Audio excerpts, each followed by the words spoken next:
नमस्कार दोस्तों, स्वागत है आपका अपने चैनल एग्ज़ाम टिप्स पर। आज हम पढ़ने वाले हैं स्पेशल एजुकेशन एग्ज़ाम सीरीज के अंतर्गत आईडीडी के 100 महत्वपूर्ण प्रश्नों के बारे में। ये होगा पार्ट 3। इसके अतिरिक्त जिन्होंने special education exam series miscellaneous जिसमें एमआर एचआई वीआई के इम्पॉर्टेंट क्वेश्चनों को कराया गया है, उसकी प्लेलिस्ट भी बना दी गई है, तो आप वो वीडियो भी जाकर देख सकते हैं। जो सभी एग्ज़ाम हो, चाहे केवीएस हो, DSSB हो, बिहार हो या झारखंड हो या राजस्थान हो, सभी स्पेशल एजुकेशन एग्ज़ाम के लिए बहुत ही इम्पॉर्टेंट है। तो आज हम पढ़ने वाले हैं बौद्धिक अक्षमता के 100 महत्वपूर्ण प्रश्नों के बारे में। पहला प्रश्न हम स्टार्ट करें उससे पहले जो लोग चैनल पे पहली बार आए हैं वो एग्ज़ाम टिप्स चैनल को सब्सक्राइब करके वीडियो को भी लाइक कर दें और अपने दोस्तों में भी शेयर करें, ताकि ऐसी ही स्पेशल एजुकेशन एग्ज़ाम से संबंधित प्रश्न आपको मिलते रहें जो आपकी परीक्षा में उपयोगी साबित हों। पहला प्रश्न है हमारा, बौद्धिक दिव्यांगता की पहचान किस परीक्षण से की जाती है? श्रवण परीक्षण, बुद्धिलब्धि परीक्षण, नेत्र परीक्षण या फिर व्यक्तित्व परीक्षण? तो इसका जो राइट आंसर होने वाला है वो है बुद्धिलब्धि परीक्षण। नेक्स्ट है, आईडीडी बच्चों के लिए सबसे उपयुक्त शिक्षण पद्धति कौन सी होती है? व्याख्यान विधि, कहानी विधि, क्रियात्मक विधि या फिर समूह चर्चा?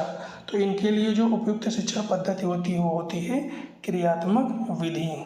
नेक्स्ट है, मानसिक मंदता की स्थिति क्या होती है? जन्म के बाद धीरे धीरे जीवन के किसी भी समय, आमतौर पर 18 वर्ष से पहले, वृद्धावस्था में? तो इसका जो राइट आंसर हो जाएगा आमतौर पर 18 वर्ष से पहले, यानी मानसिक मंदता की स्थिति जो होती है वो आमतौर पर क्या होती है, 18 वर्ष से पहले होती है। बौद्धिक मंदता को कितने स्तरों में बांटा गया है? 2, 3, 4, 5। तो बौद्धिक मंदता को जो है 4 स्तरों में बांटा गया है। कौन कौन से 4 स्तर होते हैं वो जो है आईडीडी पार्ट 2 है उसमें बताया गया है। जिन लोगों ने अभी वो वीडियो नहीं देखी वो वीडियो जाकर देख लें। नेक्स्ट क्वेश्चन है, आईडीडी बच्चों में सबसे आम विशेषता क्या होती है? शारीरिक दुर्बलता, सीखने में कठिनाई, अत्यधिक सामाजिकता या फिर गायक प्रतिभा? तो इसमें जो राइट आंसर हो जाएगा सीखने में कठिनाई। बुद्धिलब्धि यानी आईक्यू का सामान्य स्तर क्या होता है? 0 से 50, 51 से 70 या फिर 71 से 30 या 131 से 160? तो जो सामान्य बुद्धिलब्धि का स्तर होता है वो होता है 71 से 130। बुद्धिलब्धि 50 से 70 के बीच होने पर किस श्रेणी की मंदता मानी जाती है? तो जो 50 से 70 के बीच की जो मंदता होती है वो होती है हल्की मंदता यानी अल्प मंदता। आईडीडी बच्चों की शिक्षा के लिए सबसे पहले क्या किया जाना चाहिए? उन्हें सामान्य स्कूल भेजा जाना चाहिए, उनकी क्षमताओं का मूल्यांकन किया जाए, उन्हें दंड दिया जाए, उन्हें अलग कर दिया जाए? तो इसका जो राइट आंसर हो जाएगा उनकी क्षमताओं का मूल्यांकन किया जाएगा। कभी भी निगेटिव आंसर सही नहीं हो सकता है इस तरह के क्वेश्चनों में, तो उनकी क्षमताओं का मूल्यांकन किया जाए। नेक्स्ट क्वेश्चन है, नीचे दिए गए में से कौन सा एक आईडीडी का कारण नहीं है? वांशिक कारण, अनुवांशिक कारण, जन्म के साथ ऑक्सीजन की कमी, संक्रामक रोग, अतिरिक्त पोषण? तो इसका जो राइट आंसर हो जाएगा अतिरिक्त पोषण जो है वो आईडीडी का एक कारण नहीं है। यानी अनुवांशिक कारण हो सकता है, ऑक्सीजन की कमी हो सकती है बच्चे के जन्म के समय, संक्रामक रोग की वजह से हो सकता है, मगर पोषण की वजह से जो है आईडीडी का कारण नहीं हो सकता है। आईडीडी के बच्चों को पढ़ाने में सबसे अधिक ध्यान देना चाहिए उनकी वर्तनी सुधारने पर, उनकी कल्पना शक्ति बढ़ाने पर, उनकी संज्ञानात्मक क्षमताओं पर, उनके आत्मविश्वास पर? तो इसका जो राइट आंसर होने वाला है उनकी संज्ञानात्मक क्षमताओं पर जो है अधिक ध्यान देना चाहिए। मध्यम मानसिक मंदता वाले बच्चों की आईक्यू सीमा होती है 35 से 49, 50 से 69, 20 से 34, 70 से 89? तो इसका जो राइट आंसर हो जाएगा 35 से 49। गंभीर बौद्धिक मंदता में बच्चा आमतौर पर स्वतंत्र जीवन जी सकता है, कुछ हद तक देखभाल की ज़रूरत होती है, पूर्ण देखभाल की ज़रूरत होती है, सामान्य शिक्षा ग्रहण कर सकता है? तो इसका जो राइट आंसर हो जाएगा पूर्ण देखभाल की आवश्यकता होती है। आप देख रहे होंगे किस तरह के एग्ज़ाम ओरिएंटेड प्रश्नों को करवाया जा रहा है। तो वीडियो को पूरा देखें और जिन लोगों ने अभी तक सब्सक्राइब नहीं किया वो चैनल को सब्सक्राइब करके चैनल से जुड़ जाएं, क्योंकि यहाँ पर आपको हर पार्ट की वीडियो मिलेंगी, चाहे वो आपका एमआर हो जिसे आईडीडी कहा जाता है, वीआई हो या फिर एचआई हो, आपकी सबकी अलग अलग प्लेलिस्ट मिल जाएगी। और स्पेशल एजुकेशन में सबसे ज़्यादा क्वेश्चन कराने वाला हमारा चैनल आज नंबर 1 पे है। आईडीडी बच्चों के लिए आईईपी का अर्थ है, तो इसका जो अर्थ होता है वो होता है इंडिविजुअलाइज्ड एजुकेशन प्रोग्राम। तो आईईपी का फुल फॉर्म भी याद रखेंगे, इसका मतलब होता है इंडिविजुअलाइज्ड एजुकेशन प्रोग्राम। बौद्धिक मंदता का प्रमुख लक्षण है। जितने भी फुल फॉर्म कराए गए पिछले वीडियो में हो या जो इस वीडियो में कराएंगे, उन लोगों को आप ज़रूर अलग नोट कर लें, क्योंकि फुल फॉर्म 1 से 2 फुल फॉर्म हर एग्जाम में पूछा जाता है। बौद्धिक मंदता का प्रमुख लक्षण है, तो बौद्धिक मंदता का जो प्रमुख लक्षण है वो संज्ञानात्मक विकास में कमी। नेक्स्ट क्वेश्चन है, आईडीडी वाले बच्चे प्रायः किस प्रकार के कार्य सीखने में सक्षम होते हैं? विश्लेषणात्मक कार्य, रचनात्मक कार्य, दैनिक जीवन कौशल, वित्तीय योजना। तो वो किस प्रकार के कार्य सीखने में जो है सक्षम होते हैं? तो दैनिक जीवन कौशल सीखने में सक्षम होते हैं। मानसिक मंदता से ग्रसित बच्चा सामान्यतः क्या नहीं कर पाता है? तो जो मानसिक मंदता से ग्रसित बच्चा होता है वो सामान्य गति से सीखना जो है नहीं कर पाता है। उसको जो है स्पेशल एजुकेशन के माध्यम से जो है उसको शिक्षित किया जाता है। मानसिक मंदता का मूल्यांकन करने वाला प्रमुख प्रशिक्षण है। तो जो मानसिक मंदता का मूल्यांकन करने वाला जो प्रमुख परीक्षण होता है उसे स्टैनफोर्ड बिनेट कहते हैं। आईडीडी बच्चों में व्यवहारिक विकास अक्सर होते हैं। असामान्य भावनाएं, अनुशासित व्यवहार, अति सक्रियता, अनुकरण की क्षमता। तो इसका जो राइट आंसर हो जाएगा असामान्य भावनाएं। नेक्स्ट है, आईडीडी से प्रभावित छात्रों को पढ़ाते समय प्राथमिक लक्ष्य क्या होना चाहिए?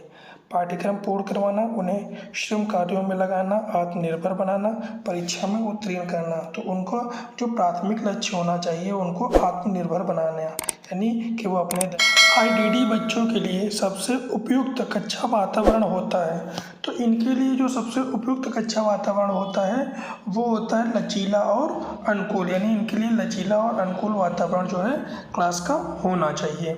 नेक्स्ट है, आईडीडी बच्चों की शैक्षिक आवश्यकता होती है। तो जो बौद्धिक अक्षमता वाले बच्चे होते हैं उनके लिए जो शैक्षिक आवश्यकता होती है वो होती है विशेष अनुकूल पाठ्यक्रम की। नेक्स्ट है, कौन सा परीक्षण आईडीडी के मूल्यांकन में सहायक होता है? तो इसका जो राइट आंसर हो जाएगा वो हो जाएगा आईक्यू परीक्षण जो है आईडीडी के मूल्यांकन में सहायक होता है। नेक्स्ट क्वेश्चन है, बौद्धिक विकास में देरी वाले बच्चों को शिक्षित करने के लिए कौन सी विधि उपयुक्त है? तो इनके लिए जो उपयुक्त विधि होती है वो होती है दृश्य सहायक विधि। अगला क्वेश्चन है, स्पेशल ओलंपिक का उद्देश्य होता है। तो जो स्पेशल ओलंपिक होते हैं वो दिव्यांगों के लिए होते हैं। तो इसमें जो है हम आईडीडी पढ़ रहे हैं तो इसमें होगा आईडीडी बच्चों के लिए प्रतियोगिताएं। आईडीडी बच्चों में आमतौर पर कौन सी समस्या देखी जाती है? तो इनमें जो आमतौर पर देखी जाने वाली समस्या है वो भावनात्मक असंतुलन की समस्या देखी जाती है। बुद्धिलब्धि का पूर्ण रूप क्या होता है? तो इसका जो पूर्ण रूप होता है, इसका जो फुल फॉर्म होता है वो इंटेलिजेंस क्वोटिएंट होता है। तो इसको भी याद रखेंगे। आईडीडी बच्चों के लिए सबसे पहले आवश्यक है। तो इनके लिए जो सबसे पहले आवश्यक होता है, जो इनके लिए प्राथमिक आवश्यकता है वो है निदान और मूल्यांकन। नेक्स्ट क्वेश्चन है, आईडीडी का प्रमुख कारण हो सकता है। तो इसका एक जो सबसे प्रमुख कारण होता है वो होता है वातावरण। नेक्स्ट है, आईडीडी वाले बच्चों को सीखने में मदद करने वाला उपकरण है। तो इनके लिए जो मदद करने वाला उपकरण है वो है फ्लैश कार्ड। नेक्स्ट क्वेश्चन है, आईडीडी से प्रेरित बच्चा सीखता है। तो जो आईडीडी से प्रेरित बच्चा होता है उसको सीखने में देरी होती है, ना कि तुरंत बिना सिखाए दूसरों को सिखाकर। ये गलत ऑप्शन है, इसका राइट आंसर हो जाएगा देर से सिखाना। नेक्स्ट क्वेश्चन है, मनोरंजन आधारित गतिविधियाँ आईडीडी बच्चों के लिए। तो ये जो मनोरंजन आधारित गतिविधियाँ होती हैं वो आईडीडी बच्चों के लिए उपयोगी होती हैं।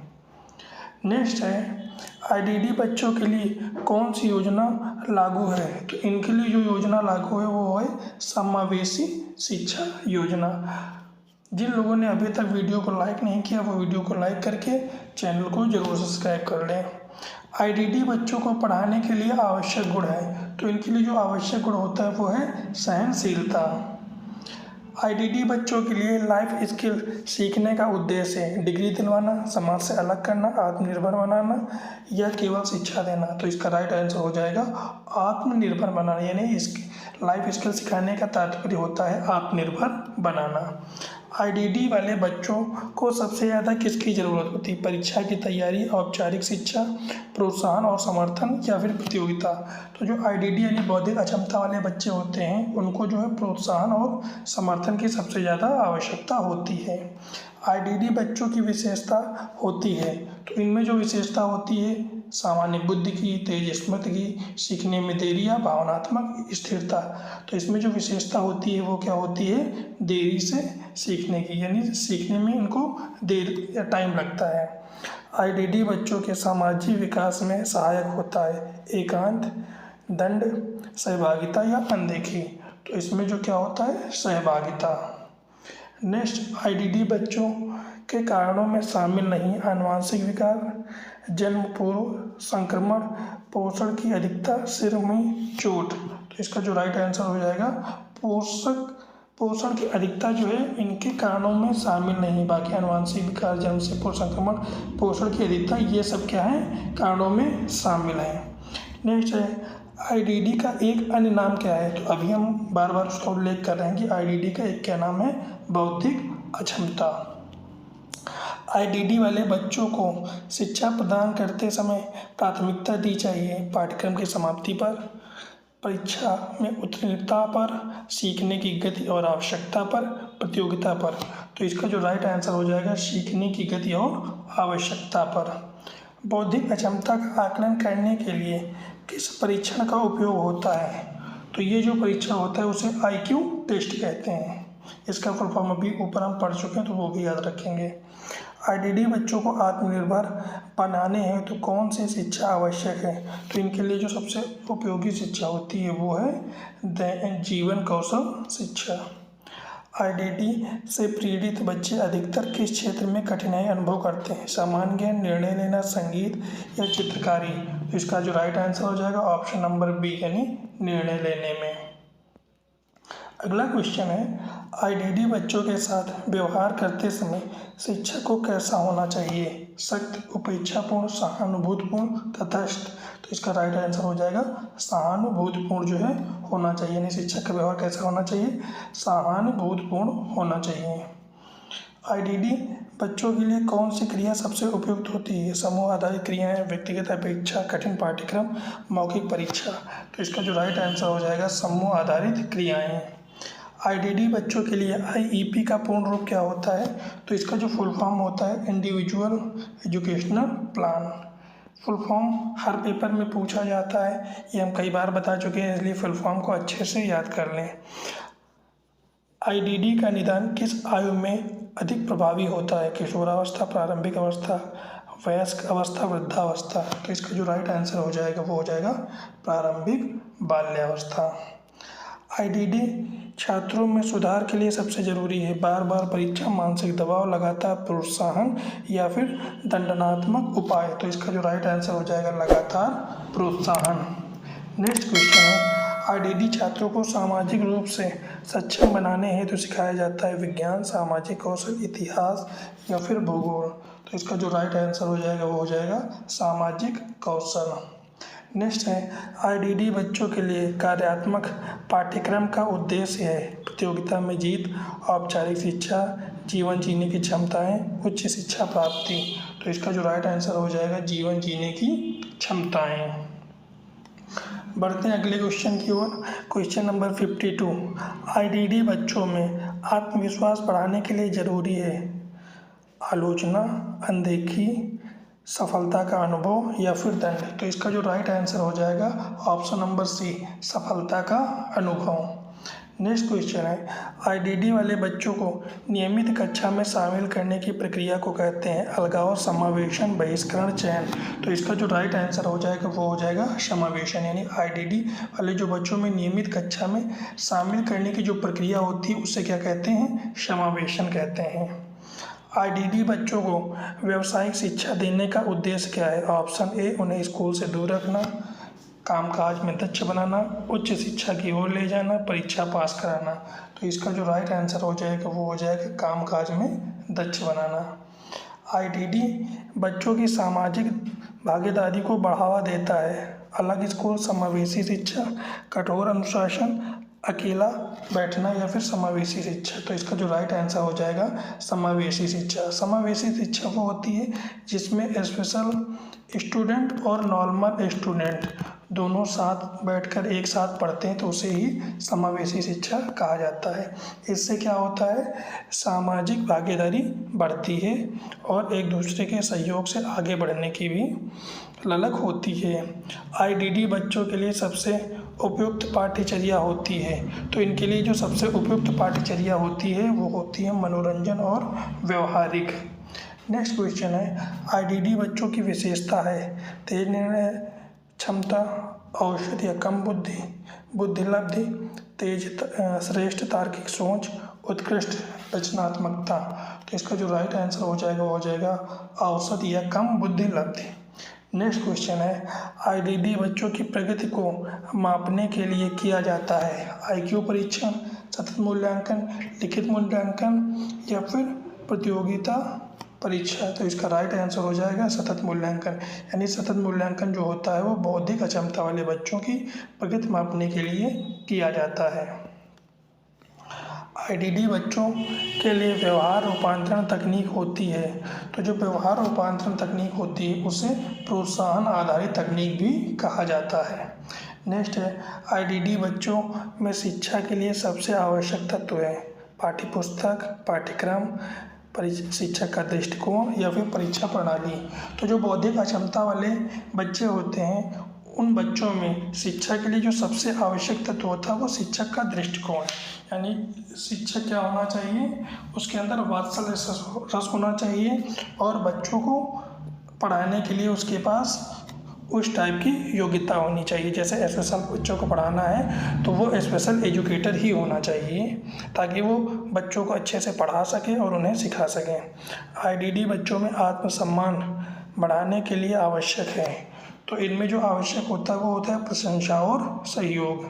अगला क्वेश्चन है, मध्यम बौद्धिक अक्षमता वाले बच्चे सामान्यतः किस श्रेणी के कौशल सीख सकते हैं? तो इसका जो राइट आंसर हो जाएगा वो हो जाएगा ऑप्शन नंबर बी, सामाजिक जीवन कौशल। नेक्स्ट है, आईडीडी बच्चों की गतिविधि आधारित शिक्षा देने में होता है, क्या होता है? तो इसका जो राइट आंसर हो जाएगा रुचि और सीखने में वृद्धि होती है।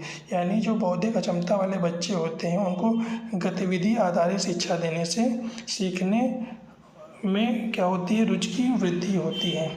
आईडीडी के लिए एक विशेष विद्यालय में बच्चों को किस आधार पर वर्गीकृत किया जाता है? तो इनको जो वर्गीकृत किया जाता है वो बुद्धिलब्ध स्तर के अनुसार जो है इनको बांटा जाता है। आईडीडी से ग्रसित बच्चे सामान्यतया नहीं कर पाते हैं। तो जो आईडीडी से ग्रसित बच्चे होते हैं, बौद्धिक अक्षमता वाले बच्चे होते हैं, वो तेजी से निर्णय नहीं ले पाते हैं। तो इसका right answer option number D हो जाएगा। आईडीडी छात्रों के लिए सबसे बेहतर शिक्षण योजना होती है। तो उनके लिए जो सबसे बेहतर शिक्षण योजना होती है वो होती है व्यक्तिगत ज़रूरतों पर आधारित शिक्षण योजना। आईडीडी बच्चों में सामाजिक समावेशन बढ़ाने हेतु प्राथमिक कदम क्या है? तो इनके लिए जो प्राथमिक कदम होता है वो होता है समावेशी कक्षा। नेक्स्ट है, आईडीडी बच्चों की देखभाल हेतु कौन सी नीति लागू है? तो आईडीडी जो बच्चे होते हैं उनकी देखभाल हो जो नीति लागू है उसे कहते हैं विकलांगता अधिनियम 1995। आईडीडी में सेल्फ हेल्प स्किल का मतलब क्या होता है? तो सेल्फ हेल्प स्किल का मतलब होता है अपना कार्य स्वयं करना। कौन सा एक कौशल बौद्धिक अक्षमता वाले छात्रों को सिखाया जाता है? तो इनको जो सिखाया जाता है वो है दैनिक कार्य कौशल। नेक्स्ट क्वेश्चन है, आईडीडी बच्चों में व्यवहार सुधारने हेतु उपयुक्त तकनीकी है। तो इनमें जो उपयुक्त तकनीकी होती है उसे कहते हैं सकारात्मक पुरस्कार। यानी अगर ये बच्चे अच्छे से सीख रहे हैं तो उनको प्रोत्साहित करने के लिए सकारात्मक पुरस्कार की तकनीक को अपनाना चाहिए। आईडीडी बच्चों को पढ़ाते समय शिक्षक का मुख्य कर्तव्य होता है। तो जो शिक्षक का मुख्य कर्तव्य होता है वो होता है सहायक और सहानुभूतिपूर्ण व्यवहार करना। यानी इसका ऑप्शन नंबर सी राइट हो जाएगा। आईडीडी बच्चों की एक सामान्य समस्या है। तो आईडीडी बच्चों की जो एक सामान्य समस्या होती है वो संप्रेषण में कठिनाई होती है। क्वेश्चन में आंसर के साथ साथ ऑप्शन को भी देखते रहें, क्योंकि जब हमारा पेपर होता है तो उसमें 4 ऑप्शन आते हैं, उसमें से हमको एक ऑप्शन चूज करना पड़ता है। तो ऑप्शन पर भी फोकस बनाए रहें कि कौन सा ऑप्शन हमारा सही हो रहा है और कौन सा ऑप्शन गलत हो रहा है। आईडीडी बच्चों के लिए कौन सी विधि अधिक प्रभावी मानी जाती है? तो इनके लिए जो सबसे अधिक प्रभावी विधि मानी जाती है वो अनुभवात्मक अधिगम को सही माना जाता है। आईडीडी बच्चों की पढ़ाई में मदद करने वाला साधन है। तो इनमें जो मदद करने वाला जो साधन है उसे ऑडियो विजुअल सामग्री कहते हैं। यानी उस चित्र को या उस चीज़ को दिखाकर और उसके माध्यम से उसको सिखाया जाता है। जैसे कहानियों की वीडियो दिखाकर, उसमें कैसे कार्टून की वीडियो दिखाकर उनको सिखाया जाता है, जिसमें ऑडियो और वीडियो दोनों होता है।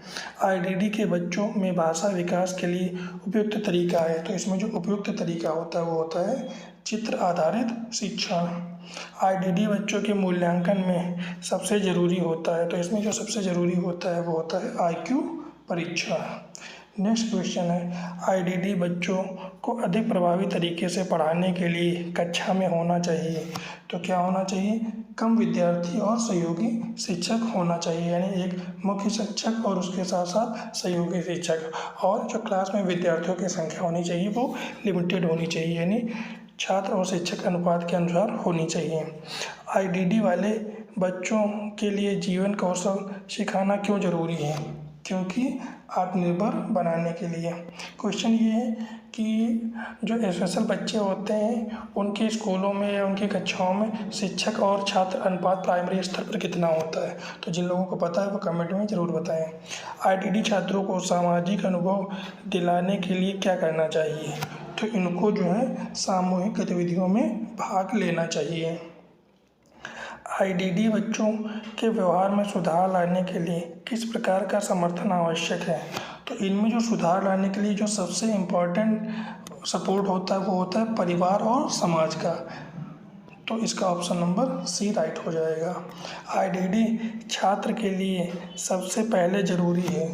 तो जो बौद्धिक अक्षमता से प्रेरित जो छात्र होते हैं उनके लिए जो सबसे पहले ज़रूरी होता है उनका आईक्यू टेस्ट करके पता लगाना कि उनका आईक्यू किस स्तर का है और उनको किस हिसाब से शिक्षित करना है। आईडीडी बच्चों के लिए सबसे उपयोगी दृष्टिकोण है। तो इनके लिए जो सबसे उपयोगी दृष्टि होता है वो इनाम आधारित, यानी इसके जैसे ऑप्शन हम देखेंगे कठोर अनुशासन कभी नहीं हो सकता, इनाम आधारित, फिर इसके बाद उपेक्षा यानी निगेटिव आंसर कभी नहीं होगा, प्रतिस्पर्धा यानी कंपटीशन ये भी नहीं होगा। तो इसमें जो राइट आंसर हो जाएगा इसके हिसाब से क्या हो जाएगा? इनाम आधारित, यानी ऑप्शन नंबर बी। तो ऑप्शन को देखकर भी हम क्वेश्चन का आंसर करना सीखते हैं। आईडीडी छात्रों के लिए विशेष पाठ्यक्रम कहलाता है। तो इनका जो विशेष पाठ्यक्रम होता है वो विशेष शिक्षण पाठ्यक्रम कहलाता है। आईडीडी बच्चों को पढ़ाने के लिए कौन सा मूल्यांकन अधिक ज़रूरी है? तो इनको जो पढ़ाने के लिए सबसे अधिक जरूरी मूल्यांकन होता है उसे कहते हैं सहानुभूति। आईडीडी बच्चों में सहयोग और समावेशन पढ़ाने हेतु स्कूल में होना चाहिए। तो इसमें क्या होना चाहिए? समावेशी शिक्षण योजना होना चाहिए। आईडीडी बच्चों के लिए प्रगति की समीक्षा होती है। कैसी होती है? सतत और समग्र जो है समीक्षा होती है। आईडीडी बच्चों की संप्रेषण क्षमता को बढ़ावा देने वाला कार्यक्रम होता है। तो इस कार्यक्रम को कहते हैं AAC। इसका फुल फॉर्म इसकी पिछली वाली वीडियो में बताया गया है। तो जिन लोगों ने उस वीडियो को देखा है तो वो लोग कमेंट में बताएं कि AAC का फुल फॉर्म क्या होता है। आईडीडी वाले बच्चों में निर्णय लेने की क्षमता क्या होती है? सीमित होती है। आईडीडी बच्चों के माता पिता को चाहिए कि वो क्या करें? सहयोग और धैर्य रखें। यानी ऑप्शन नंबर इसका C राइट आंसर हो जाएगा। आईडीडी छात्र को सीखने हेतु देना चाहिए। क्या देना चाहिए? धीरे धीरे कठिनाई बढ़ाते हुए कार्य। यानी जैसे जैसे वो सीखते रहें वैसे वैसे उनके स्तर में थोड़ा सा परिवर्तन करके क्या करना चाहिए? उनको सिखाने की कोशिश करना चाहिए। आईडीडी बच्चों के लिए ECC का अर्थ है। तो इनके लिए जो ECC का फुल फॉर्म होता है, देखो एक फिर से फुल फॉर्म आ गया, yearly childhood care and education. तो ECC का फुल फॉर्म जरूर याद रखेंगे, बहुत इंपॉर्टेंट है। आईडीडी बच्चों में आत्म प्रेरणा विकसित करने हेतु देना चाहिए। क्या देना चाहिए? व्यक्तिगत लक्ष्य देना चाहिए कि आपको ये टास्क पूरा करना है। आईडीडी बच्चों की देखभाल के लिए सबसे उपयुक्त केंद्र है। तो इसका जो सबसे उपयुक्त केंद्र होता है वो विशेष विद्यालय होता है। अगला क्वेश्चन है, आईडीडी बच्चों के साथ संवाद करते समय शिक्षक को चाहिए कि वो सरल भाषा का प्रयोग करें। यानी ऑप्शन नंबर C इसका राइट आंसर हो जाएगा। अगला क्वेश्चन है, आईडीडी छात्रों को सामाजिक समावेशन में बाधा है। तो वो क्या हो जाएगा? सामाजिक कलंक। नेक्स्ट क्वेश्चन है, आईडीडी छात्रों को मोटिवेट करने हेतु शिक्षक करें। उन्हें क्या करना चाहिए? छोटे छोटे लक्ष्य देकर सफलताएं दिलाएं ताकि वो उनमें और सीखने की जो है क्षमता उत्पन्न हो और वो अधिक सीखने के लिए मोटिवेट हो। आईडीडी छात्रों के लिए उपयुक्त मूल्यांकन प्रणाली होती है। तो इनके लिए जो सबसे उपयुक्त मूल्यांकन प्रणाली होती है उसे वैकल्पिक और सतत मूल्यांकन कहते हैं। आईडीडी बच्चों के लिए काम करने वाले विशेषज्ञ को क्या कहते हैं? तो इनके लिए जो काम करने वाले विशेषज्ञ होते हैं उनके विशेष शिक्षक कहते हैं। आईडीडी बच्चों के विकास में सबसे बड़ी बाधा है। तो इनके विकास में जो सबसे बड़ी बाधा होती है उसे सामाजिक भेदभाव कहते हैं। आज हमने पढ़े 100 महत्वपूर्ण प्रश्न जो बौद्धिक अक्षमता टॉपिक से संबंधित थे। आपको हमारी वीडियो कैसी लगी कमेंट में ज़रूर बताएं। जिन लोगों ने अभी तक चैनल को सब्सक्राइब नहीं किया है वो चैनल को सब्सक्राइब करके हमसे जुड़ जाए, क्योंकि हम स्पेशल एजुकेशन भर्ती को टारगेट करते हैं और इसी से संबंधित प्रश्नों की श्रृंखला को लेकर आते हैं। और जिन लोगों ने स्पेशल एजुकेशन एग्जाम सीरीज नहीं देखी वो लोग उसे जाकर ज़रूर देख लें, क्योंकि उसमें मिसलेनियस टाइप के क्वेश्चन कराए गए हैं, जैसे HI, VI और MR के मिश्रित क्वेश्चनों को कराया गया है। पूरा वीडियो देखने के लिए धन्यवाद। जय हिंद, जय भारत।